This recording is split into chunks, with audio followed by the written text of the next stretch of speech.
पाकिस्तान और दुनिया भर से लाखों देखने और सुनने वालों को राना उज़ैर का सलाम। नादरका इमरान खान साहब को तोशा खाना केस में 5 साल के लिए नाअहल करार दे दिया गया था और फिर इस्लामाबाद हाई कोर्ट ने उसी फैसले को कलअदम करार भी दिया। इमरान खान की सजा मुअत्तल हो गई। तो अब हम ये पैदा शुरू हो गए कि जनाब इमरान खान साहब जो हैं वो इलेक्शन लड़ने के लिए भी अहल हैं, तो लिहाजा वो इलेक्शन लड़ सकते हैं। लेकिन आज अचानक से एक बाजी पलटी है और अगर यूं कहूं कि ये अचानक से एक सरप्राइज आया है तो कहना गलत नहीं होगा, क्योंकि निजाम तो ये फैसला कर चुका है कि इमरान खान का पत्ता सियासत से मुकम्मल तौर पर साफ करना है और अब उनकी वापसी हुई है, वो अहल करार हो गए हैं और वो इलेक्शन लड़ने जा रहे हैं। आज जो पाकिस्तान तहरीक इंसाफ ने ऐलान किया है वो इस वक्त बहुत इंपॉर्टेंट है। क्या मामला तय हो चुके हैं, क्या सुलह होगी है, इस हवाले से अहम तरीन तफसीलात जो है वो मैंने आपके सामने रखनी है। और फिर दूसरी जानिब एंकर इमरान खान रियाज की आज की तकरीर और फिर ISI का जवाब, ये मामला और माजरा क्या है, इस हवाले से भी कुछ अहम तरीन तफसीलात आपके सामने रखनी है। लेकिन अगर आपने चैनल को सब्सक्राइब नहीं किया, आज चैनल सब्सक्राइब कर लें, बेल आइकन को दबा दें। आने वाली तमाम तर अपडेट्स आपकी खदमत में बर वक्त पेश होती रहें। नादरकाम, सबसे पहले आपको एक खबर देना चाहता हूं कि पाकिस्तान तहरीक इंसाफ के खिलाफ क्रैकडाउन उनकी इंटेंसिटी तेज हो गई है। पहले आपने देखा कि 9 मई के बाद बहुत सारे कारकुनान या बहुत सारे PTA की लीडरशिप जो है वो रूपोश हो गई। किसी ने सियासत को खैर बात कर दिया, किसी ने इस्तेकाम पाकिस्तान पार्टी बना ली, फिर पाकिस्तान तहरीक इंसाफ पार्लियामेंटेरियंस भी सामने आई।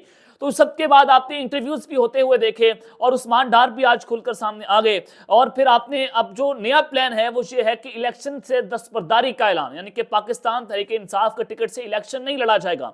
आज अमजद न्याजी साहब जो हैं उन्होंने भी जनाब जो है वो मियां वाली से उनका ताल्लुक है, उन्होंने इलेक्शन से दस्तबरदारी का ऐलान कर दिया है। गोंदल साहब जो सुरगता से उनका ताल्लुक है, उन्होंने भी जनाब इलेक्शन से दस्तबरदारी का ऐलान कर दिया है। अब मजीद आपको पाकिस्तान तहरीक इंसाफ के रहनुमा इलेक्शन से दस्तबरदार होते हुए नजर आएंगे। तो अब ये पाकिस्तान तहरीक इंसाफ इसको कैसे काउंटर करेगी, ये इनके पास एक अहम तरीन सवाल है। तो शेर अफजल मरवत साहब भी एक बड़ी वाज़ेह लीडरशिप आपको नजर आ रही है कि वह सड़कों पर भी फिर रहे हैं, वो धरने भी कर रहे हैं, वो जलसे भी कर रहे हैं, कन्वेंशंस भी कर रहे हैं। और फिर जनाब उनका लाहौर से जो है गिरफ्तार होना और फिर 3 दिन के बाद रिहाई मिल जाना, ये एक अहम तरीन सवाल था कि शेर अफजल मरवत वो एक वाहिद PTI के लीडर हैं जो इस वक्त पाकिस्तान तहरीक इंसाफ को ग्राउंड पर लीड कर रहे हैं। अब उनके गिर्द भी घेरा तंग हो गया है। उनके हवाले से एक बड़ी खबर है कि सेनेट की एक स्टैंडिंग कमेटी है, उन्होंने एक नोटिस जारी किया है जिसके बाद ये वाज़ेह नजर आ रहा है कि शेर अफजल मरवत के खिलाफ नैब मुतहरिक होने जा रहा है और उनके गिर्द घेरा तंग होगा। अगला हफ्ता इस वक्त बहुत इंपॉर्टेंट है और जो उसके चेयरमैन है स्टैंडिंग कमेटी के, हाउसिंग फाउंडेशन या हाउसिंग सोसाइटी के चेयरमैन है वो जनाब सेनेटर हदायतुल्लाह, इनका ताल्लुक अवामी नेशनल पार्टी से है।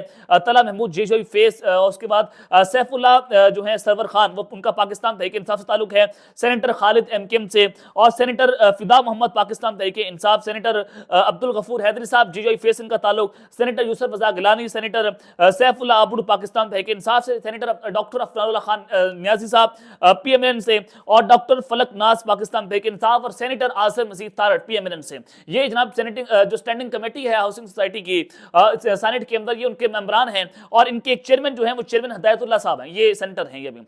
तो इनके जो है वो यहाँ पर एक केस चला और ये मामला है 2008 और 2013 का, जब पाकिस्तान पीपल्स पार्टी की मरकज में हुकूमत थी और JJOI फे जो है वो उनकी इत्तेहादी गवर्नमेंट थी और शेर अफजल मरवत साहब उस JJOI फे का हिस्सा थे। और शेर अफजल मरवत साहब जो है वो उस सिविल जज थे, तो वो जनाब डेपुटेशन पर सिविल जज का ओहदा छोड़कर हाउसिंग फाउंडेशन के अंदर आ गए और वहां पर एज अ डायरेक्टर इन्होंने काम करना शुरू कर दिया और कुछ अरसे के बाद ये डायरेक्टर जनरल के ओहदे पर चले गए।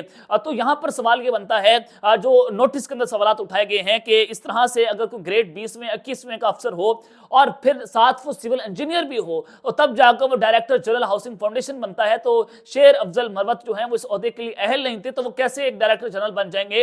इस सारे ओहदे के लिए वो एलिजिबल नहीं थे, चूंकि उनकी गवर्नमेंट थी तो लिहाजा वो बन गए।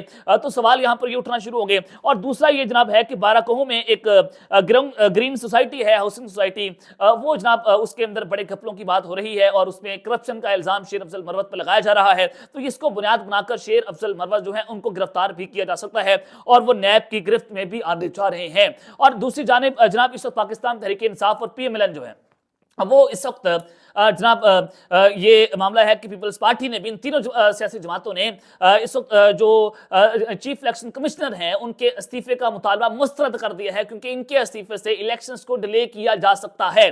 तो आपको खबर देना चाहता हूं कि फवाद चौधरी साहब जो हैं वो इस जेल के अंदर हैं। आज उनका 10 रोजा जिस्मानी रिमांड जो है उसको मंजूर कर लिया गया और इस वक्त लड़ाई उनके खानदान में भी चल रही है, हिबा फवाद और फैसल चौधरी उनके भाई। तो आज ये क्लैरिफिकेशन हुई है कि साबिक वफाकी वजीर फवाद चौधरी ने इलेक्शन लड़ने का ऐलान कर दिया है। पहले इन्होंने सियासत को छोड़ दिया था, अब ये भी इलेक्शन लड़ेंगे। आज फवाद चौधरी को एहतसाब अदालत के अंदर लाया गया और उन्होंने इस मौके पर मीडिया से गैर रस्मी गुफ्तगू भी की और उन्होंने ये वाज़ेह कर दिया है कि वो जेलम से इलेक्शन लड़ेंगे और जेलम की दोनों सीटों से मैं इलेक्शन लड़ूंगा और अभी तक किसी को नामजद मैंने नहीं किया। फवाद चौधरी ने कहा अगर इलेक्शन ना लड़ सका तो घर के बड़े चौधरी शहबाज ही फैसला करेंगे और मेरी अहलिया हिबा और फैसल चौधरी जो हैं वो मेरी कैंपेन चलाएंगे। ये आज उन्होंने बड़ी वाज़ेह जो है वो अपनी क्लैरिफिकेशन दे दी है। और फिर दूसरी जानिब चेयरमैन पाकिस्तान तहरीक इंसाफ जो बैरिस्टर गौहर अली खान साहब हैं वो जनाब बुनेर से उन्होंने इलेक्शन लड़ने का ऐलान कर दिया है। उन्होंने कहा कि हम चाहते हैं कि 8 फरवरी को ही इलेक्शंस हो, इमरान खान की हिदायत पर मैं बुनेर से इलेक्शन लड़ूंगा। अब यहां पर वाज़ेह है कि हम चाहते हैं कि 8 फरवरी को इलेक्शंस हो, तो इबहम पैदा है और ये चांसेस हैं कि इलेक्शंस को डिले कर दिया जाएगा। 8 फरवरी को इलेक्शंस होते हुए इस वक्त नजर नहीं आ रहे। और नवाज शरीफ साहब ने मानसेरा से NA-15 से इलेक्शन लड़ने का फैसला कर लिया है और वहां से इन्होंने कागजात नामजदगी को भी हासिल कर लिया है। तो ये लाहौर से भी इलेक्शन लड़ेंगे, कराची से भी उम्मीद है कि वहां से इलेक्शन लड़ेंगे और मानसेरा से जो है वहां से भी इनकी जानिब से जनाब इलेक्शन लड़ा जाएगा। तो इस सब के अंदर जनाब इमरान खान साहब जो है उनकी अचानक से वापसी हुई है, एक सरप्राइज एंट्री आप इसको कहें तो गलत नहीं होगा। क्या वो इलेक्शन लड़ने के अहल हैं, ये एक अहम तरीन सवाल है। लेकिन उन्होंने जनाब इलेक्शन लड़ने का ऐलान कर दिया है इमरान खान साहब ने, वो 3 हल्कों से इलेक्शन लड़ेंगे। मामला आप सबसे पहले आपको खबर पढ़कर सुना देता हूं, फिर उसका मैं पोस्टमार्टम करता हूं क्या वो इलेक्शन लड़ने के अहल हैं या नहीं है और ये मामला क्या है। क्योंकि जनाब जो इस वक्त इमरान खान साहब जो हैं उन्होंने कौमी असम्बली के 3 हल्कों से इलेक्शन लड़ने का फैसला किया है। ज़राए के मुताबिक पाकिस्तान तहरीक इंसाफ के वकील बैरिस्टर अली जफर ने बताया कि इमरान खान 3 हल्कों से इलेक्शन लड़ेंगे और साबिक वज़ीर आज़म लाहौर, मियां वाली और इस्लामाबाद से आम इंतखाबात में हिस्सा लेंगे। इस मकसद के लिए इमरान खान के पास कल कागजात नामजदगी लेकर जाएंगे और उन्होंने कहा कि कागजात नामजदगी जमा करवाने से रोकना जमहूरी अमल नहीं है। कारकुनों को हिदायत की गई है कि अपने कागजात नामजदगी जो है उसको फाइल कर दें और उम्मीदवारों के टिकटों का फैसला भी बहुत जल्द होगा। इन उम्मीदवारों को तरजीह दी जाएगी जिन्होंने पार्टी के लिए कुर्बानियां दी और उम्मीदवारों के लिए जेल में मौजूद पाकिस्तान तहरीक इंसाफ की रहनुमाओं को तरजीह दी जाएगी। पाकिस्तान तहरीक इंसाफ ने पार्टी टिकट के ख्वाहिशमंद अफराद को कागजात नामजदगी जमा करवाने की हिदायत करते हुए 8 फरवरी के इंतखाबात के टिकट अगले 2 हफ्तों में फाइल करने की जो है वो हिदायत कर दी है और उम्मीदवार टिकट का इंतजार किए बगैर 22 दिसंबर तक कागजात नामजदगी जमा करवा दें। तो ये चीजें आपके सामने है कि इमरान खान साहब 3 हल्कों से इलेक्शन लड़ेंगे। हालांकि उनको जो है वो इस्लामाबाद की जो सेशन अदालत है उनको तोशाखाना केस में नाअहल कर दिया गया। 5 साल की नाअहली, 5 साल और 8 साल जो उनको जेल की सजा दी गई थी। तो उस सब के बाद इस्लामाबाद हाई कोर्ट में मामला गया और इस्लामाबाद हाई कोर्ट ने इमरान खान की सजा को मुअत्तल कर दिया और इस्लामाबाद हाई कोर्ट के सजा मुअत्तली के बाद सवाल ये पैदा हुआ कि इमरान खान साहब जो हैं उनकी जो नाअहली है उसको भी खत्म कर दिया जाए और सुप्रीम कोर्ट के फैसले के मुताबिक जो है वो नाअहली किसी भी शख्स की उसके साथ चलती रहती है और ये सजा सिर्फ मुअत्तल हुई है, उनकी नाअहली मुअत्तल नहीं हुई। और फिर पाकिस्तान तहरीक इंसाफ के वकला ने इस्लामाबाद हाई कोर्ट में एक और पिटीशन दायर कर दी कि इमरान खान साहब की नाअहली को भी मुअत्तल कर दिया जाए और अभी तक वो फैसला महफूज है और चीफ जस्टिस आमिर फारूक साहब की अदालत के अंदर वो फैसला अभी तक सुनाया नहीं गया। तो इट मींस कि जब वो फैसला नहीं सुनाया जाएगा तो इमरान खान साहब जो हैं वो जनाब क्या वो इलेक्शन में लड़ने के अहल हैं या नहीं है, अभी तक तो वो अहल नजर नहीं आ रहे। लेकिन उम्मीद है कि जनाब वो अगर इलेक्शन का फैसला आ जाता है जो पिटीशन इस्लामाबाद हाई कोर्ट के अंदर पड़ी हुई है तो इमरान खान 3 हल्कों से इलेक्शन लड़ेंगे। तो ये चीजें इस वक्त बड़ी वाज़ेह है। क्या मामला तय हो चुके हैं? क्या इमरान खान साहब वापस आ रहे हैं? क्या उनकी सरप्राइज एंट्री हो सकती है? क्या नवाज शरीफ साहब के साथ हाथ हो रहा है? क्या वो ट्रैप हो चुके हैं? ये सवालात हैं जो अपनी जगह पर खड़े हुए हैं। लेकिन निजाम फैसला कर चुकी है कि अब इनकी वापसी की जगह बाकी नहीं रही, क्योंकि जितने रेजिस्टेंस कर चुके हैं, जितना ये मुकाबले में जाकर खड़े हो चुके हैं, जिस तरह से ये ललकार रहे हैं, तो उसके बाद तो निजाम कभी किसी सूरत इनको वापस लाने की मोड़ में नहीं है। तो जनाब इस सबके अंदर एंकर इमरान खान रियाज साहब ने आज एक बड़ी दबंग किस्म की तकरीर की और बड़े अरसे के बाद आज उनकी तकरीर हुई। 5 माह आप सबको पता है कि वो जिस तरह से रहे, उनको गिरफ्तार कर लिया गया। 5 माह के बाद जब वो वापस आए आवाज़ में लुकनत और फिर आपने उनकी फिजिकल अपीयरेंस भी देखी, सेहत भी देखी और वो इमरान रियाज जो है वो पहचाने नहीं जा रहे थे। आज अल्हम्दुलिल्लाह अल्लाह के शुक्र से वो जनाब बिल्कुल तंदुरुस्त हैं, बोल भी रहे हैं, जज्बे से बोल रहे हैं, पाकिस्तान जिंदाबाद के नारे भी लगा रहे हैं और 80% जुबान की लुकनत उनकी खत्म हो गई। अब बड़े फ्लुएंसी से बोल सकते हैं, लेकिन अभी भी उनको थोड़ी सी जनाब अब यहाँ पर डिफिकल्टी का सामना है لیکن وہ بھی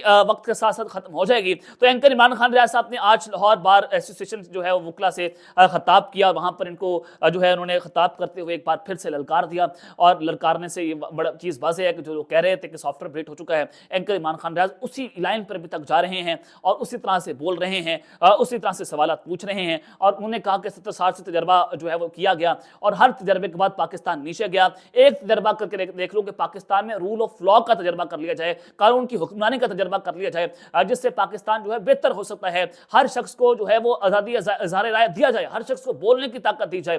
انہوں نے کہا کہ آج میں نہیں بول رہا، اگر مجھے مار دیا جائے گا کوئی اور بول لے گا، پھر کوئی اور آ جائے گا، پھر کوئی اور آ جائے گا، یہ باتیں اٹھتی رہیں گی۔ تو جناب آج انہوں نے تقریر کی اور وہ بڑی حیرانہ قسم کی تقریر تھی، دمنگ تقریر تھی، جس کے بعد یہ خبریں آنا شروع ہو گئی ہیں کہ وہ جلد ایک بہت بڑا سرپرائز دیں گے، شاید وہ ٹی وی چینل کو جوائن کر لیں کسی، شاید وہ دوبارہ یوٹیوب چینل کے اوپر آئندہ 1-2 دن کے اندر آپ کو نظر آ جائیں، اپنے ویلاگس میں آپ کو نظر آئیں، تو ایک سرپرائز ان کی جانب سے جو ہے وہ بھی دیا جا سکتا ہے۔ اور پھر جناب دوسری جانب ایک آئی ایس آئی کا جواب سامنے آیا، اسلام آباد ہائی کورٹ کے اندر معاملہ گیا، بشرا بی اور لطیف کھوسہ کی آڈیو لیک تھا۔ لطیف کھوسہ صاحب یہ معاملہ اسلام آباد ہائی کورٹ کے اندر لے کے گئے اور جسٹس بابر ستار نے آرڈر دیا تھا کہ D G I S I صاحب جو ہیں وہ اس چیز کا ریسورس کا پتہ لگائیں کہ آڈیو کہاں سے لیک ہوئی ہے، اور پھر جواب بھی جمع کروانے کا حکم دیا گیا تھا آئی بی کو، ایف آئی اے اور آئی ایس آئی کو یہ جواب 22 دسمبر تک جمع کروانے کی ہدایت دی گئی تھی، یعنی کہ 20 دسمبر کو سوری، تو آج 20 دسمبر تھی، تو آج جناب یہ جواب جمع کروایا گیا اور آئی ایس آئی نے بڑا واضح طور پر یہ بات کر دی ہے کہ ہمیں کوئی کسی سورس جو ہے وہ ہمیں معلوم نہیں ہے کہ آڈیوز کہاں سے لیک ہوتی ہیں، کوئی سورس جو ہے وہ نہیں بتایا گیا، اور انہوں نے بڑا واضح قسم کا یہ پیغام دیا ہے کہ ہم یہ سورس جو ہے وہ ڈسکلوز نہیں کر سکتے کہ کون یہ ریکارڈنگ کر رہا ہے۔ تو یہ جسٹس بابر ستار صاحب تو کہہ رہے ہیں کہ ہم اس جو ہے وہ معاملے کو آخری منطقی انجام تک پہنچائیں گے، کیا وہ منطقی انجام تک پہنچا پائیں گے، کیا وہ اس کا پتہ لگا پائیں گے کہ آڈیو جو ہے ریکارڈ کون کرتا ہے، لیک کون کرتا ہے۔ اس سے پہلے تو مریم نواز صاحبہ بھی بات کرتی رہی ہیں کہ ہمارے پاس طاقتور لوگوں کی جو ہے وہ آڈیوز اور ویڈیوز پڑی ہیں، اور انہوں نے جناب لیک بھی کی، جیسے جو جج صاحب ہیں ارشد ملک صاحب، ان کی آڈیو کو لیک کر دیا گیا۔ اس کے بعد انہوں نے بہت ساری طاقتور شخصیات کی طرف اشارہ کر کے کہا کہ فلاں کی آڈیو ہے، فلاں کی ویڈیو ہے، فلاں کو ہم ایکسپوز کر دیں گے، فلاں کا ننگا کر دیں گے، فلاں کو برہنہ کر دیں گے۔ تو یہ بیسیکلی ٹوٹرا فیکٹری جو ہے وہ رائے بند سے چلائی جاتی ہے اور وہ وہاں سے چیزیں جو ہیں وہ اس کو کنٹرول کیا جاتا ہے۔ تو اب تک کے لیے اپنا خیال رکھیے گا اور اس طرح کا اپنا خیال لانے کے بعد پاکستان زندہ باد۔